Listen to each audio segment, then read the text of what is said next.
March Madness has everyone buzzing, with the likes of LaSalle and Florida Gulf Coast causing everyone to crumple their bracket and toss it away. The good news is if you want a redo, you can try to take a stab at the girls' soccer playoff bracket. Hello and welcome to Sports Talk. I'm Tyler Sloan, and I desperately need that redo. Thanks a lot, St. Louis and Gonzaga. I'll chat with Alex Pantarotto of McKinney High and Lance Lovell of North as they make their claim as to why you should pencil them in for a lengthy playoff run. We'll also hear who the Dennis Baker State Farm Scholar Athlete of the Week is. So get your notepads out for some girls' soccer bracket advice next on Sports Talk.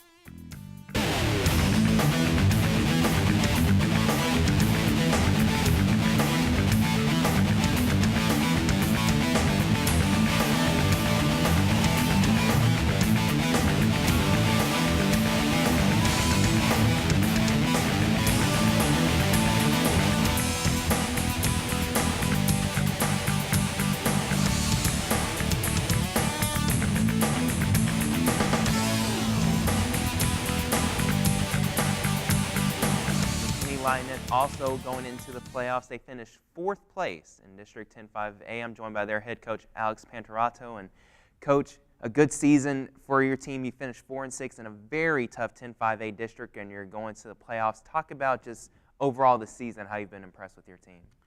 Well, I knew we have a good team and talented team. I thought the girls are good enough to be part of the playoffs. I knew it in my heart. I knew that a couple of games didn't go our way, but if you notice about our scores, everything has been very tight, and it took some individuality to really come through and score those winning goals that put us into the playoffs.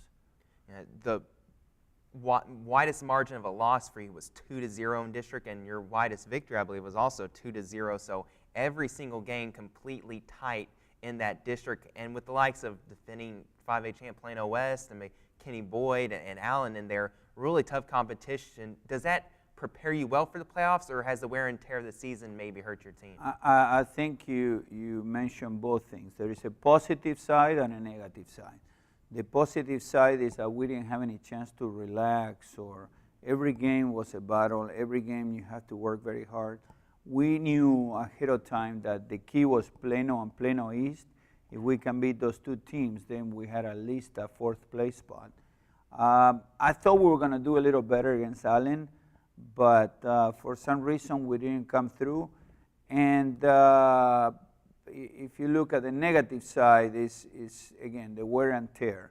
And I say that because all these schools have a high enrollment, and when you watch them, and during the national anthem, they have 30+ players lining up in every team, and we go in with 18. And so it really, it's very hard. It's very, very hard. And you have to really manage your team, how many minutes they get on the field, because other teams are just able to put fresh legs after fresh legs in the game. You really have a limited roster to work with, and your players, sometimes they're out there a little banged up, having to try and give their all, even though they aren't 100%. Yes, and if you notice, but all the scores, not just this score, but all the scores, most games were decided by 1 or 2 goals, with the exception of maybe Plano West, which is probably one of the best teams in the state, that they have beat Plano 4-0. But the truth is that every single game, I mean, Plano West, they beat us at home in the last 28 seconds, beat us, 1-0 in the last 28 seconds. We thought we could get a point out of that game. We also thought that against Allen, we could get at least 2 ties.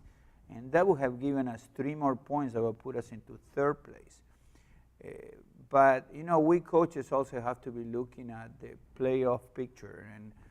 And the fact that we finish in 4th place will put us in the same bracket eventually than McKinney Boyd, which is a more accessible game than playing Plano West. So if you have finished 1st or 3rd, actually if you have finished 3rd, you have to go the Plano West route, which would have made it a lot more difficult for us.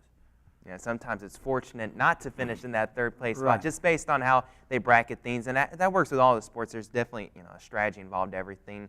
Your leading scorer this year was Natalie Thornberry, had 8 goals, also had 5 assists, and she's been a little bit banged up as of late, one of those many players that are, and you rested her against Boyd in your last district game to try and keep her healthy from the playoffs. What do you expect out of her going forward? Well, she's a senior. She should bring us a lot of experience. She also knows the system very well, so she should help us get the system going. But at the same time, it's an 11-player effort that has to determine the outcome of the game, because at any time a team can score on you. It's strange that we've been able to win games 1-0, but we also lost games 1-0, and we were not able to tie them up. And that's the kind of thing I'm working right now, is get a lot of spirit so these girls will find ways to come back from a mistake, that anybody can make. You also have been really impressed with how your freshmen have played this entire season long, especially in district play.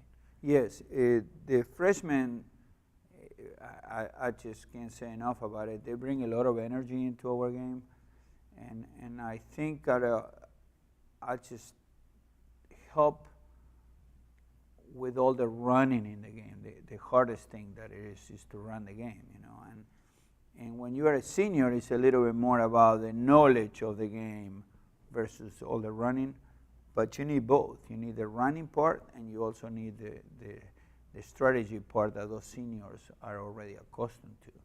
So I'm just elated about the fact that we have some great freshmen. One of them is the sister of Lauren Fabian, which was in 2005 the MVP of the state champion team. We have Jada Holmes, right back, that has really helped us in that position, because we lost a senior in that position last year, and also we had Devon Prince, who scored 4 goals this year and 3 kicks, and unfortunately she's hurt right now. And we also have Morgan Ford, another talented player that has helped us. So those 4 starting freshmen have really made a difference for us. Getting into the playoffs, you take on Richardson Pierce, the champs, out of 9-5-8 in the first round. It's a little bit weaker of a district than yours, so that means it's going to be probably a very competitive game. What do you see for Richardson Pierce and your past experiences that you might face in this game? Well, both of the coaches, we know each other very well, so we know what our strategy is. And I think, those are games that whoever shows up to play, they win that game. And I hope it's us. I just think we are a little bit more talented than they are. However, that doesn't assure you anything. You don't deserve goals, you got to score goals. So I hope we can get to score some goals in that game, and then kind of give us the confidence to go into the second round. Now, part of this is the style of play that you have, but you're very good defensive teams. You also have struggled at times to score goals in games. When you're in that playoff situation where it's still maybe 0-0 or 1-1 close to the end of the game, and you could try to play defensively, play for a shootout, or you could try to maybe go all out and try and get that game-winning goal, how do you as a coach manage that sort of situation? Because they'll probably come up. It's a good question. Every game is different, and we will adjust to that. But I think if you feel like your team is the better team, you may take some risks. If you feel like it's an even match, you just may change the strategy within the game a little bit, but not too much that will maybe sacrifice a goal against that will cost you the playoff game. So it's a good question, and that's a decision that we make every game, maybe a different decision. So. You mentioned earlier how you're playing Pierce in the first round, obviously, and Boyd is on the other side of kind of your section of the bracket. But looking at maybe possible second round opponents that you have, who are they going to possibly be, and how do you feel like you're going to match up against them? Well, that's going to be a lot tougher district because now you're talking about Rockwall and Saxe, and I think I just want to go through that first game to tell you the truth. And it's not like I don't want to look forward to it, but my concentration right now it's on this first game. I can't even think about the second game right now because we got to go win a playoff game, and I think it'd be unfair for me to be speculating because it will deviate us from where we need to go, that is win that first playoff game in 5A. Yeah, absolutely. I want to ask you one fun question before I let you go. I don't know if you were watching this game this past weekend, but the United States men's national team had that 1-0 win over Costa Rica in a blizzard, basically, and now Costa Rica is kind of protesting the result of that game. But have you ever played in a game that was snow on the pitch and it was so tough to play, and how do you think that affected the game? Well, a lot of countries do that because they're trying to find ways to beat the opponent outside the game. And I remember my first year at McKinney that we were playing a Highland Park team full of stars, and here we had a 14-player roster when I took over. In our first game, we lost 7-0 against them. So when they came home, I had to think of something to counterattack that game. And I remember we were playing at Poe when Poe was grass. So I asked the person in charge of the fields if they can really wet the field because they were not going to be prepared, and we had these high studs, and they beat us 2-1 in the last minute. So I was elated that I can contribute somewhat with that. But coaches look at taking some kind of advantage like that. Right now, in the national team playing level, they wet the fields a lot because they want the ball to go fast. And the best players, they can play 1-2 touch on a wet field, while the good the so-so players are not as good with it. So if you notice, before any match right now, they wet the fields because they want that ball to really skip. They want the ball to go to really move fast. So I'm not surprised that they play that game. And they seem to finish in that blizzard, and it certainly benefited the U.S., and they didn't plan on there being a snowstorm necessarily in Colorado, but it was definitely a fun match on TV to watch with all that snow coming down, and they're still playing soccer. I agree. 19 seasons, right, Coach? 19 seasons.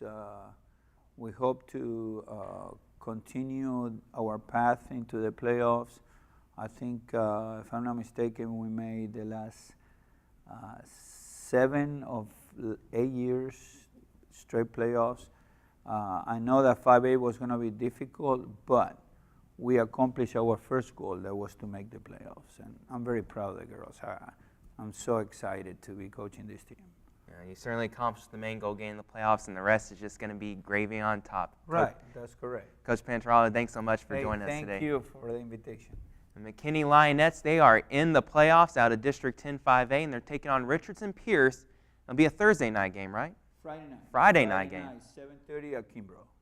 Friday night, 7:30 at Kimbrough. Pierce taking on McKinney Lionettes.